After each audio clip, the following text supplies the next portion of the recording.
नमस्कार, आप देख रहे हैं एम न्यूज 24/7 और मैं हूं आपके साथ नलोफर अंसारी। आइए नजर डालते हैं आज की खास खबर पर। मथुरा जनपद में व्याप्त समस्याओं के संदर्भ में और विगत दिनों मथुरा वृंदावन रोड स्थित पीएमबी पॉलिटेक्निक के समीप पाई गई मृत गौवंश को लेकर अखिल भारतीय समता फाउंडेशन के अध्यक्ष लोकेश राही ने दुख व्यक्त किया, तो वही एक और भाजपा सरकार पर जमकर बरसे। वही उनका कहना था कि माननीय मुख्यमंत्री जी तो श्री कृष्ण की नगरी के विकास के लिए धन की कोर कसर नहीं छोड़ रहे हैं, लेकिन धरातल पर विकास के नाम पर प्लीता लग जाता है। उन्होंने मथुरा सांसद हेमा मालिनी द्वारा विकास नहीं कराए जाने पर भी अपना रोष व्यक्त किया। देखिए जनपद में व्याप्त जन समस्याओं और विकास कार्यों पर खास बातचीत लोकेश राही से कृष्णा गुप्ता के साथ।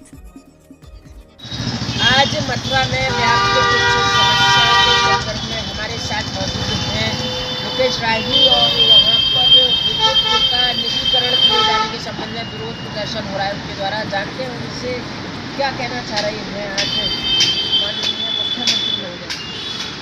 मुख्यमंत्री जी से क्या कहें भाई, हम लोग विरोध प्रदर्शन कर रहे हैं और सोच रहे हैं कि भाई जनता की आवाज़ को उनके कानों तक पहुँच जाए, लेकिन मुख्यमंत्री जी इन बातों पर ध्यान नहीं देना चाहते और सभी प्रकार से सभी सरकारी संस्थानों का योगी और केंद्र में भी, और मैं खासतौर पर उत्तर प्रदेश में बताना चाहूँगा कि 51 प्राइवेट कंपनियों को एक हिस्सेदारी के कागज को सौंपा जाएगा जी, और जब ये सौंपा जा रहा है आप देख रहे हैं कि निजी जो कंपनियाँ होती हैं वो अपने लाभ के लिए काम करती हैं और उनको नागरिकों के अधिकारों से और उनके कर्तव्यों से कोई लेना देना नहीं होता है। और आपने उदाहरण के लिए आपने देखा होगा कि आगरा में टोरेंटो कंपनी को आगरा की बिजली व्यवस्था 20 साल के लिए दी गई और उसकी व्यवस्था दी गई उस कंपनी को 20 साल का ठेका दिया गया, 16 वर्ष हो गया और वो अपने बिजली घर भी नहीं बना पाई। वो विद्युत उत्पादन की बात करती थी, विद्युत उत्पादन भी अपना नहीं कर पाई, सरकार से बिजली ले रही है और सरकार से बिजली ले करके और वो नागरिकों को बिजली दे रही है। तो सरकारी मशीनरी का सेठों के द्वारा एक तरीके से प्रयोग किया जा रहा है निजी हितों के लिए। ऐसे ही उत्तर प्रदेश सरकार 51% हिस्सेदारी के साथ दक्षिणांचल विद्युत वितरण निगम को और पूर्वांचल विद्युत निगम को वो उसको निजीकरण के लिए कर रही है। हम इसका विरोध करते हैं और हम मानते हैं कि निजीकरण से रिजर्वेशन पे भी खतरा होगा और ना रिजर्वेशन की जो वैकेंसी होंगी वो पूरी होंगी, क्योंकि जो लोग सेठ लोग होते हैं, जो लोग प्राइवेट कंपनी चलाते हैं, वो अपने प्रोडक्शन और अपने लाभ के लिए काम करते हैं, उनकी जनता से कोई सरोकार नहीं होता है। और हम बताएं कि जनपद में कुछ ऐसे मुद्दे हैं जो कि मुद्दे बनकर रह जाते हैं, उनका कोई निराकरण नहीं हो पाता है। ग्रीन गर्ल मथुरा की सांसद हेमा मालिनी जी निर्वाचित हुई एक बार और, लेकिन होता क्या है, यमुना कृष्ण की पटरानी भी है, यमुना नदी में आज दूषित है, आचमन करने योग्य वहाँ का जल नहीं है, बंदरों का आतंक है, जाम का जाम है, विभिन्न समस्याएं हैं, किसी का ध्यान नहीं है। जनप्रतिनिधि विजयी होकर जो है जीत जाते हैं, लेकिन धरातल पर विकास नजर नहीं आता है। योगी सरकार की जनसभाएं माननीय मुख्यमंत्री जी की विभिन्न जनसभाएं हुई है मथुरा में, तो वहाँ पर वो आते हैं, योगी जी कहते हैं कृष्ण की नगरी के लिए धन की कोई कोर कसर बाकी नहीं रहने दी जाएगी मेरे द्वारा। योगी जी तो दे रहे हैं धन, मसलन आखिरकार पलीता लग जाता है। तो क्या कुछ कहना चाह रहे हैं? ये योगी जी की बात से मैं सहमत हूँ। योगी जी कम से कम 20-22 बार हमारे मथुरा में इन 10 सालों में आ चुके हैं। जब से उनका शासन 2017 के बाद से 22-23 बार यहाँ पर उनका दौरा हो चुका है, तो उनका बड़ा विशेष लगाव है मथुरा से। पैसा भी वो आवंटन करते हैं, लेकिन ये सरकार में बैठे हुए लोग गाय गंगा हिंदू की बात जरूर करते हैं। योगी जी उन्हीं में से एक है, गाय गंगा हिंदू की बात करते हैं। गाय गंगा हिंदू के नाम पर तमाम बजट आता है, तमाम अनुदान आता है, तो आप देख रहे हैं कि समस्या जो तो बनी हुई है।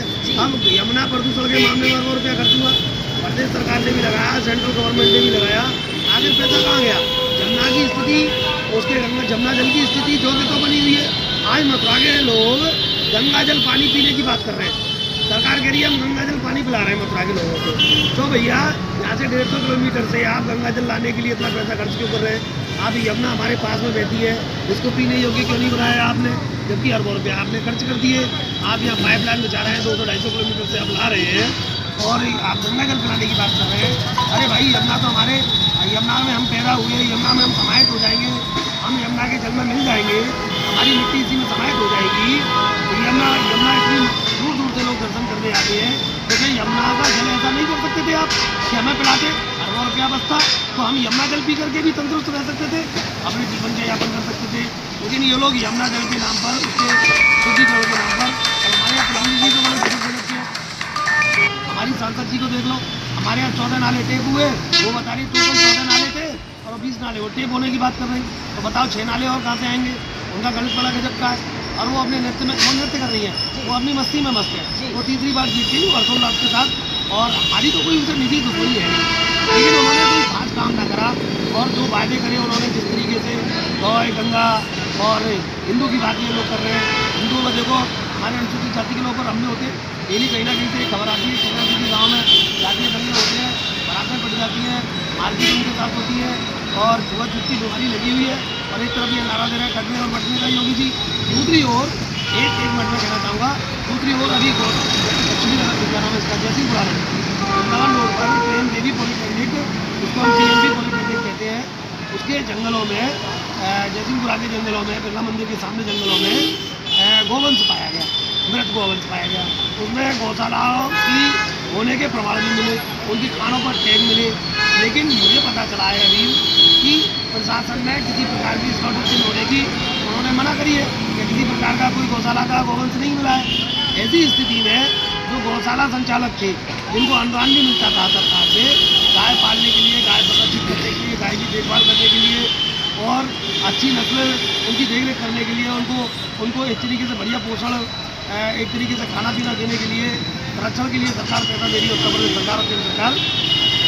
तो गौ संचालकों ने खूब दूध पिया उनका, खूब उनसे लाभ लिया। लेकिन जब वो किसी मतलब की ले रही तो उन्हें गवर्नमेंट ने ऐसी लाभान्वित कर दिया। हमारे जीवो और जीनो दो का सिद्धांत है, हम जीवों की कल्याण की बात करते हैं, आदमी की तो बात छोड़िए, हम जानवरों से प्रेम करते हैं। ऐसी स्थिति में जो गाय को माता कहते हैं, ये तो उन लोगों का हाल है। और इसमें वही लोग शामिल हैं जिन्होंने गाय का दूध पिया, और जब गाय माता दूध के लायक नहीं बची तो उस गोवंश को लावारिस की तरह लापरवाही के साथ उसे फेंक दिया। तो ये कुल मिलाकर माना जाए कि मतलब गोवंश जो मामला हुआ है PMB पॉलिटेक्निक, ये इसमें गौशाला संचालक और वो जाति विशेष के लोग हैं, वर्ग विशेष के लोग। दूसरा मुद्दा ये रही, जानवरों से प्रेम करते हैं। ऐसी स्थिति में जो गाय को माता कहते हैं, ये तो उन लोगों का हाल है।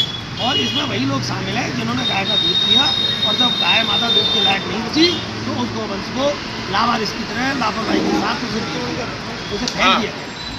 तो ये कुल मिलाकर माना जाए कि मतलब गोवंश जो मामला हुआ है PMB पॉलिटेक्निक, ये इसमें गौशाला संचालक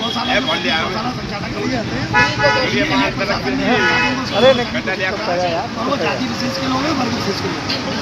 दूसरा मुद्दा ये रही कि आजकल प्रदेश सरकार ने मिशन शक्ति अभियान चला रखा है। विगत दिनों अदालत का एक फैसला आया था, थाना बरसाना पुत्री को बनाया अपनी हवस का शिकार, लेकिन महिलाएं सुरक्षित नहीं है। इसको लेकर युवतियों के साथ घटनाएं घट रही है, इसको लेकर क्या समझता है? मैं निजी रूप से बात को मानता हूँ, पिता पुत्री का अगर कोई संबंध रहा है, ये बड़ा व्यावचारी मामला है, ये चर्चा का भी विषय नहीं है। हमारे यहाँ ऐसा कभी नहीं होता, और इसके लिए एक तरह की अवेयरनेस होना बहुत ज़रूरी है, जागरूकता होना बहुत ज़रूरी है। और समय समय पर सरकार के जो कार्यक्रम है वो एक सीमित कार्यक्रम है, इसके लिए जन आंदोलन की आवश्यकता है। चाहे वो गाय का मामला हो, अब वो तो अच्छा हुआ कि जो PMB के पास गोवंश मिला है उसमें कोई अल्पसंख्यक वर्ग का व्यक्ति नहीं मिला, कोई अनुसूचित जाति का व्यक्ति नहीं मिला, वरना ये देश तो आग लगाने का काम कर रही थी सरकार चाहती थी कि गोवंश में कोई मुसलमान का नाम आ जाए, कोई अनुसूचित जाति के व्यक्ति का नाम आ जाए, किसी गरीब आदमी का नाम आ जाए। तो कहीं ना कहीं उठा करके उनको वो हत्या का मामला दिखा करके देश को सुलझाने का काम कर रही थी, भाईचारे को मिटाने का काम कर रही थी। ये तो भला हो, ये समय की मांग थी, या ये समझ लो कि मथुरावासियों की किस्मत बहुत अच्छी है, हम इस दंगे से बच गए। तो अभी तक आपने जाना है इस पूरी खास बातचीत में मथुरा अखिल भारतीय जनता फाउंडेशन के अध्यक्ष और पूर्व समाजसेवी लोकेश राय हमारे साथ रहे, जिनका कहना है विगत दिनों मथुरा वृंदावन रोड स्थित PMB पॉलिटेक्निक के समीप जो गोवंश का मामला प्रकाश में आया है, उसको लेकर उसमें गौशाला संचालकों को दोषी करार दिया गया राइस के द्वारा। और उनका कहना है दूध तो गाय का वह पी जाते हैं और उनको खुले में छोड़ देते हैं, और वहाँ पर कोई अल्पसंख्यक समुदाय और अनुसूचित जाति का व्यक्ति नहीं पाया गया। अगर ऐसा हो जाता तो हाहाकार मथुरा की तस्वीर बदलने का काम कर रहे थे ये लोग। ये मथुरा में दहशतगर्दी फैलाना चाहते थे, अच्छे लोग थे जिन्होंने आतंकवादियों को, धर्मवादियों को, नक्सलवादियों को एक तरीके से ठिकाने लगाने का ही काम किया है और मथुरा की प्रजा को खराब करने की कोशिश की जा रही थी। प्रशासन ने वही प्रशासन में कुछ लोग ऐसे भी हैं जो तथाकथित गौपालकों को बचाना भी चाहते हैं, जिन्होंने इस तरीके से गौवंश को फेंक दिया था लावारिस स्थिति में अमानवीय तरीके से। जीवों के प्रति कैसी दया है उनकी, कैसी उनकी भावनाएं, ये सब दर्शाती है कि वो गाय को कितना प्रेम करते हैं, कितनी माता कहते हैं। और मैं तो भाई बड़ा शुक्रगुजार करूँगा प्रशासन के कुछ ठीक ठाक पुलिसकर्मियों का भी, पुलिस अधिकारियों का भी, प्रशासन के लोगों का भी, जिन्होंने इस एक तरीके से मथुरा में दंगा होने से रोक लिया। क्योंकि कुछ लोग चाहते हैं कि मथुरा की प्रजा खराब हो, हिंदू मुस्लिम हो, दलित मुस्लिम हो और इस तरीके की घटनाएं घटती रहे और मथुरा की शांति व्यवस्था को, भाईचारे को पलीता लगा प्रशासन का आभार व्यक्त कर रहे हैं जिला प्रशासन का। और उनका कहना है कि जो उन्होंने कदम उठाया वो बहुत बड़ा प्रशंसनीय माना जा रहा है।